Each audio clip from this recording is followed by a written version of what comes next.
Welcome back, everyone, to another episode. Today, we are speaking with Luci Gabel.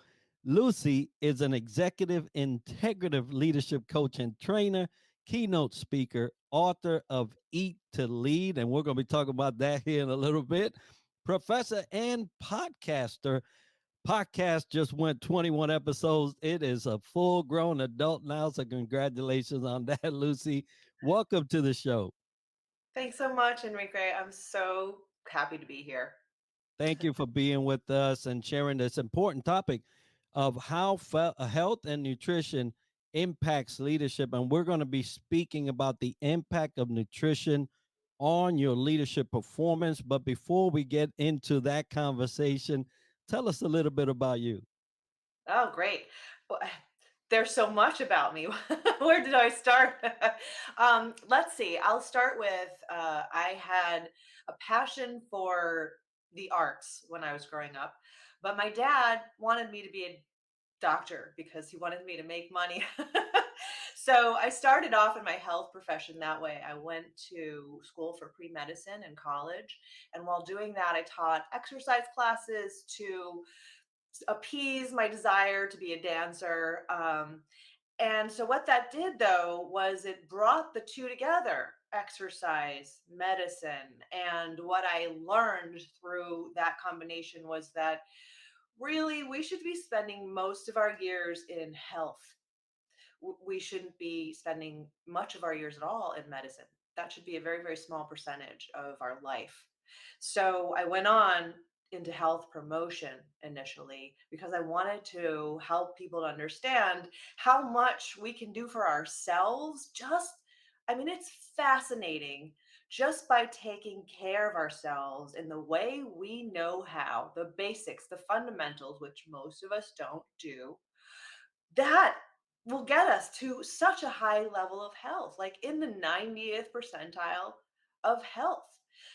So it's about food, it's about movement, it's about keeping your stress down, balancing your life as much as possible. And that helps you to enjoy life as well. It helps you to be a better leader, better social person in all situations with all kinds of people. So on I went into health in that way, and I became a leader in a variety of health clubs, spas. Then I became an owner and a partner in a boutique health club and spa in Washington, D.C. I was also a director and someone who grew a health club spa in Seoul, South Korea for the armed forces in Asia. So I have management and ownership experience in all different kinds of areas. And I brought that together. That's what I do now. I work with people on their leadership and how to combine their leadership with the healthiest life possible, because who we are as a leader really does affect our health, and it also affects the health of everyone around us. So our choices matter in the deepest ways. I love that. And you mentioned something early on, the difference or the misconception of medicine and health.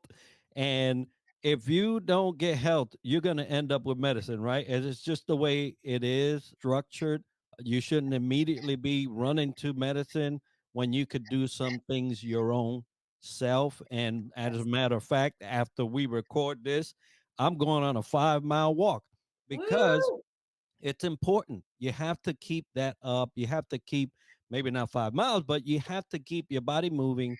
You have to keep your mind going and the positive things. And so, talking about misconceptions, what are some common misconceptions about the relationship between food choices and leadership performance?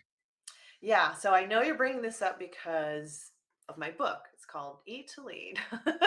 And that was a book that I wrote when I started getting moving from the nutrition and fitness, exercise arena into the leadership arena. What I realized was that there's so much discussion around food and there's so much misconception now, especially because of media, social media.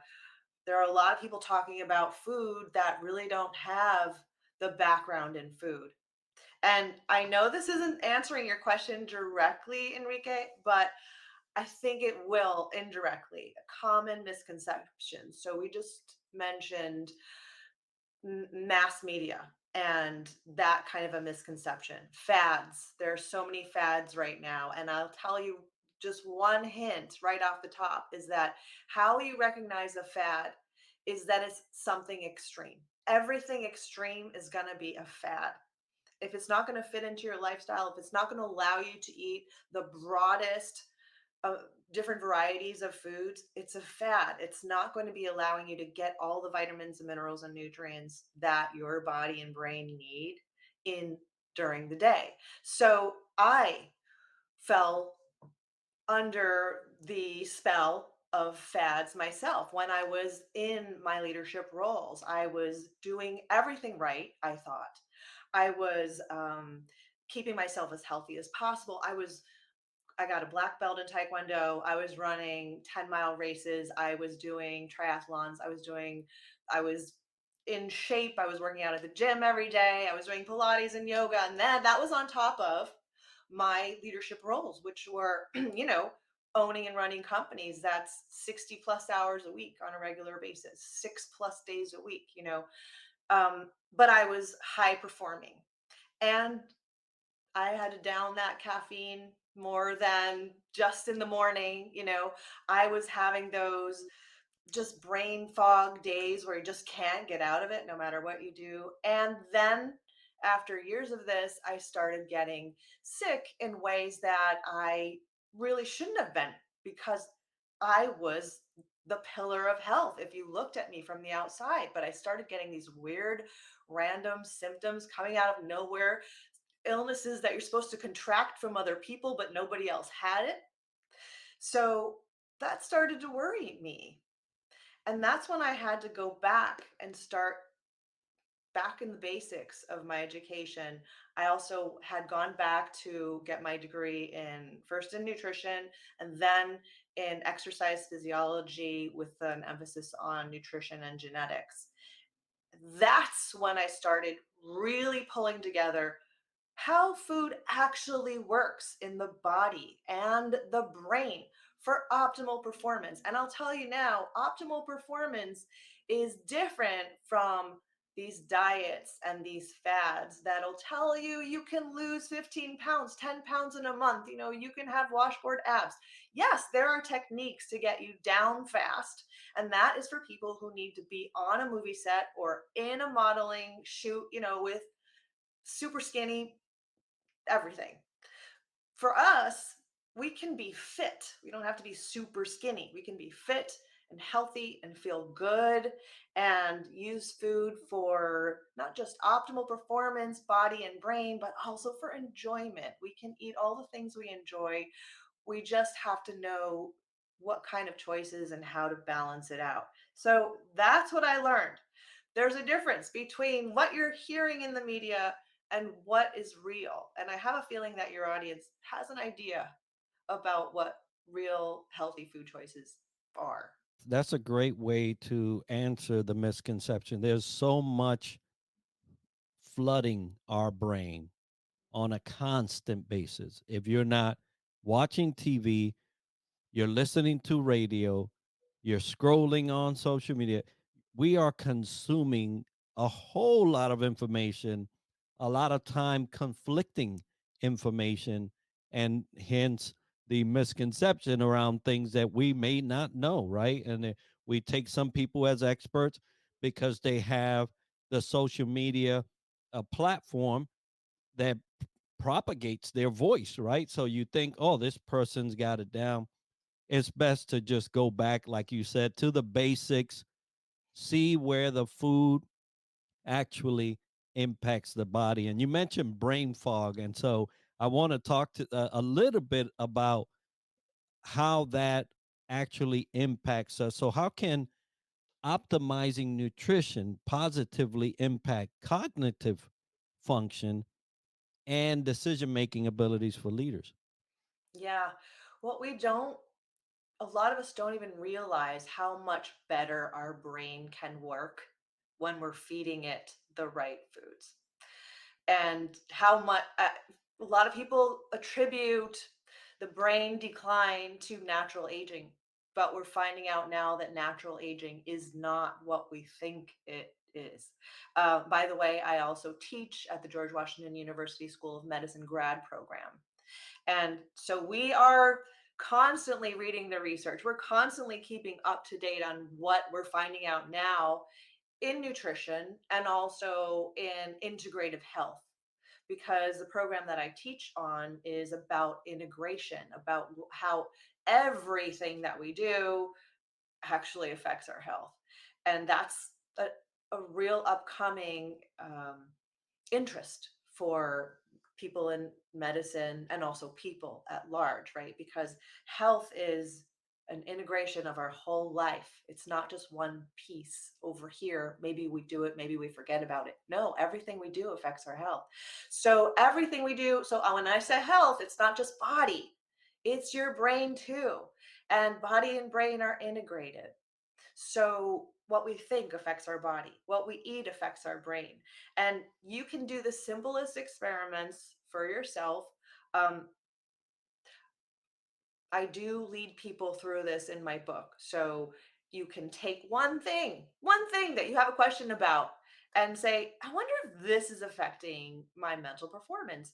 And then take it out, see how you feel, or pay attention to how you feel right after you've eaten it. Maybe you need to eat it at a different time of the day. Maybe it'll help you to calm down. Maybe it'll help you to amp up. Food does all those things. It helps us to calm, it helps us to energize, and it helps us to be stable. So it does help to know a little bit about the fundamentals, which is why I wrote the book. And I'll tell you just one big overarching theme, and that is that hyper processed or ultra processed foods, those are the things that are going to give us brain fog. You might say, well, what is that? Ultra processed. Well, it's all the white, very, very processed grains that you find all over the convenience stores. It's candy and soda.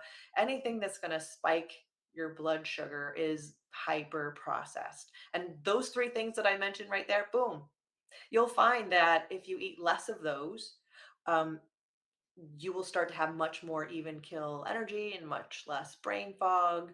But you have to supplement that with other foods that are good for you. So um, increase more fruits and vegetables, increase more whole grains, because not all grains are bad for you, increase more high quality meats and proteins. You don't have to go hungry. You just have to swap things out, better for worse. I love that because a lot of times we don't get that level of education in order to help us, right? We're probably eating what our mamas and daddies were eating and cooking and out of habit because, when you grow up in a household, this is what you see, this is what you eat. I'm from Puerto Rico, so there's a lot of rice and beans and pork and all kinds of things that, hey, at the moment taste delicious, but eventually they cause problems. And then we try to say, oh, that's hereditary. No, it's probably, there are some hereditary things, but it's more than likely habitual things in eating and those habits that allow us to get into these predicaments. You mentioned the spike in sugar. Well, in Puerto Rico, there's a huge uh, community that is impacted by diabetes. What is that, right? And that should be something people should be asking. Now, you mentioned also these choices, right? These dietary choices that we need to make for our brain. And a lot of companies are bringing in these foods that definitely do not help eliminate brain fog, right? They actually help you set into it, and then you expect high performance out of them. So, are there specific dietary strategies or superfoods that are particularly beneficial for enhancing leadership skills, resiliencies throughout the day? Yes, there are. I'm going to start with the opposite though. When I mentioned ultra processed, you can also think of it as something that you just said, man-made food. Man-made food was a great invention in the 50s, and it came along with TV dinners also, which is when our eating together as a family unit drastically declined in the events of our lives. But also, we started eating more ultra processed food, things you can just microwave. And stopped cooking as much in the kitchen. So it actually depends on who your parents were. Some of us had good experiences and then swapped from that because we thought, oh, this is the modern way of eating, and others of us had the modern way of eating. So man-made food is basically what we want to eat much, much less of. And anything in its most natural state is something that we are going to get some vital nutrients from. So you can eat rice and beans. It's the ingredients that have been added to them that starts to make it not healthy. So, can you make your favorite dish in a healthier way, in a much more natural state? Takes a little experimentation because you're going to be used to some of that.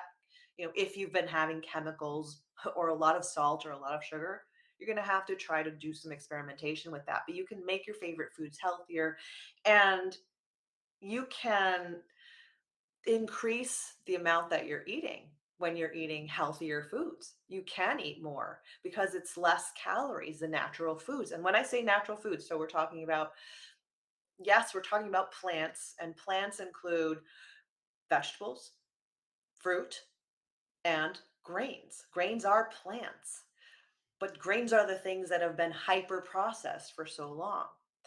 We're also talking about, yes, if you're a meat eater, natural meat, meat in its most natural form, dairy in its most natural form. However, um, I'm not going to go all the way because we do have things that cut down on the bacteria that could grow in, let's say, milk.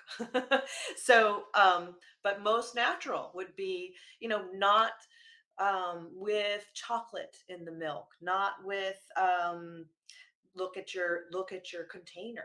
How many other chemicals are in there besides just that one thing that you're trying to ingest? So these are the things that affect our brain and affect our body and affect our energy. When you start eating much more natural, you're going to feel that difference. When you're talking about the brain and its function, a lot of people never consider the gut, right? Because everything we eat goes down into this one place that it gets processed in. And then we from there get all the nutrients that we need. So, can you discuss the connection between gut health and effective leadership and how dietary habits can influence it? Right. Well, we've found out so much more about our gut these days, and we know that the gut makes 95% of our serotonin, for example, which is the happy hormone. It's the thing that helps you to be happy and energized. It also helps you to relax. So you can imagine that balanced state that serotonin helps us with. And that's just one of the things. Our gut is the huge part of our immune system. The bacteria that live there are important for us. And the more diverse our bacteria are, the better we are with digesting our food and with our immunity. How do we get diverse bacteria? By eating a wide variety of plant foods. And so there are a couple other ways to get this, but this is mainly how it works. Wide variety. I was thinking of being around other people, believe it or not, being out in nature. Those are a few other ways we get different bacteria in our body, which is so interesting, right? Because bacteria is so small, we can't see it, but it's everywhere. So eating a variety of foods, that fad diets will take your variety way down and have you just maybe eat a couple kinds of vegetables, no fruit, or maybe zero grains, when, like I said, grains can actually be an okay thing to eat if they're not ultra processed. So that's an example of gut health and how it helps the brain. Well, we talked about serotonin, but also, and we talked about happiness and sleep, and all those things help in your social life and how you relate to people. And that is absolutely what leadership is all about, right? It's relating to people, inspiring people, motivating them. And we can do it kind of if we're feeling horrible, if we're feeling tired, if we're feeling grumpy, we can still try, but we're not going to be a great leader if we are not at our best. And not too many people think about how that affects their entire day. Yeah. I'm not in the mood for it. I've heard a leader told me that. I'm not in the mood. What do you mean you're not in the mood for it? No, I'm not dealing with that challenge today. What? No, that's not what you get to do as a leader. You got to see these things come and you got to face them and get us through. And so a lot of times leadership suffers because of their physical condition, how they are thinking, how they are feeling, what their moods are. And many people don't think, man, maybe it was that burger I had that for lunch. Maybe it was that Chick-fil-A I had this morning. Maybe it was the donuts they when they brought them in, congratulations, here's this cake and donuts. And we're just eating it all up at work, wondering why our performance is being hampered. So Yeah. thank you for sharing that on gut. Now you mentioned yoga and you mentioned Pilates. I will say the garden, right? There's some things and some places and some activities that help in the area of stress. So, in what ways does stress impact our food choices? And how can leaders navigate this to maintain optimal health and performance? First of all, I love that you asked that question because my last podcast was on stress, podcast number 21. So I've been thinking a lot about stress. And it's interesting that you asked, in what ways does it impact our food choices? Let's talk just a minute or less than a minute about stress and the fact that stress itself impacts our health. Um, our stress response sets off chemicals, hormones into the body that are good for us to avoid danger immediately. That's what they're there for, to get us out of some kind of thing that might kill us, the fight or flight response. But long term, they weren't supposed to be in our body long term. So we really do need to train ourselves to reduce our stress. And there's so many things we can do for that. Yeah. When we're stressed, yes, we make not so great food choices, right? We tend to go for the caffeine first or some other kind of a chemical to increase our energy, which over a while will reduce its effectiveness because our body will get used to it. So we'll need more and more. We also tend to go for sugar. Why? Why do we crave sugar when we're stressed, when we're tired? Mainly it's because our body needs energy. When we're stressed, we're usually exhausted also. And we're looking for that quick fix. And sugar it gives us energy right away. So you know that you can use that to your advantage at certain times. But also, we have to remember that there's that crash afterwards with sugar, with caffeine, with anything else that we are taking for energy. And most of the time, people are taking it on an empty stomach. So that's even worse because there's no cushion there. So we get that high, then we get that crash, and then we've got to go again because what else is going to bring us up? We've got to get something else to bring us up fast. So to get into that cycle is not good to help our stress overall, but it then is going to exacerbate those stress chemicals in our body and exacerbate the insulin insensitivity and the high blood sugar and all the other things that cause our body to break down from stress and not eating the chemicals that help our body to build up and to be resilient. What is that? Back to what I was saying earlier. That is plant food. We want to have most of our meals be plants and their most natural form, and then everything else, obviously, in its most natural form as well. Now, one more thing. I know we're done with the questions, but I do want to say when we're talking about leadership, we just talked about these ups and downs that we create with our food, and it's not only sugar, it's not only caffeine, but it's also, and it's not only the natural foods, it's the amount of food that we eat, it's the time that we eat our food. All of these things we need to be looking at and watch what we can do to change it to keep that even keel energy. And I'm telling you, you can have even keel energy from the morning until late into the evening. You just have to have a little bit of knowledge of the foods that you need to eat, and then you need to experiment a little bit and know that it's possible. Well, thank you for sharing some of that knowledge with us today. And folks, I hope that you were edified by the information covered. Leaders, if there's one thing that I have seen be the demise of leaders throughout my lifetime, it has been stress. I have seen people literally waste away, including myself, waste away and then go away, either because they just could not be in that element anymore or something tragically happened to them. So, if there's anything out of all the things we covered, stress is one of those things that will silently come in and kill you. But also, all the nutrition and things that we discussed today, I hope that you can take some of that information. We're going to discuss here the book, Lucy, as we're asking you, what do you have coming up, and how can the listener or the viewer get a hold of you? Thanks for that question. I'm actually having a group program on the book in this month. I'm taking reservations for this group program. We're going to go through the book. It's a short book, but a lot of people can't justify taking 15 minutes a day to even read.